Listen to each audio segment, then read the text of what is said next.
Hello intermediate CAD students, this is Mr. Erickson coming to you with another video demonstration. This time it's for week 1, assignment 2, creating a dimension style part 1. So I'm going to break the videos up into smaller chunks so they're not so long. Hopefully you find that to be helpful. In this first one we're just going to look at what are dimensions, what are the components of a dimension, and talk about what a dimension style is. I'm going to look at a PDF file that's in the week 2 module. It's called Dimensions. It's all about dimensions. You can download that if you want to look at it, but in this PDF there's a section talking about the different parts of a dimension. So dimensions are made up of 5 different parts. The text, which is in this dimension, you see it's the number 6. That is telling you how long it is from this extension line to that extension line. There's the arrowhead, which marks the end and the start of the dimension line. There's the extension line, which is a line that's either vertical or horizontal. It's a straight line that goes from the object, and it defines the distance. It moves the dimension lines away from the object. The important component of the extension line is the little gap that you see. There always has to be a gap between this extension line and the object. So that's the gap, and then the dimension line itself, which is this line that extends from this extension line to that extension line. So 5 different components.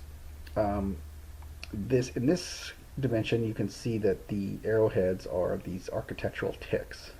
Now that represents the way that dimensions look in architectural drawings, but they don't always have to look like that. Depending on the industry you're in, dimensions can vary. So if you're in mechanical engineering or some other field, the ticks and the location of the text and the extension of the extension line beyond the dimension line, all of those things are just different types of options that have been chosen for this dimension line.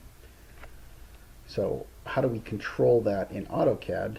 Well, we do that with something called styles.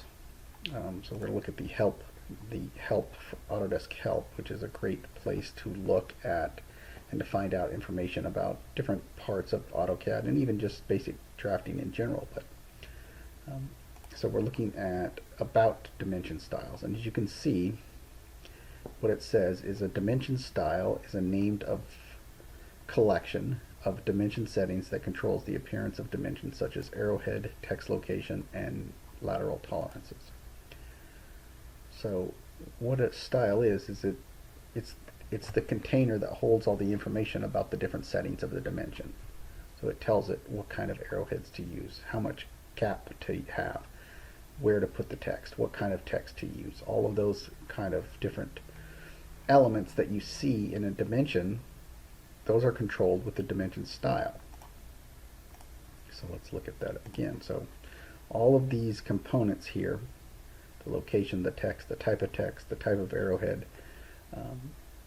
the extension line, how much that extends beyond the dimension line, the gap, all of that kind of stuff is controlled in the dimension style. So what we have to talk about is how do we create dimension styles.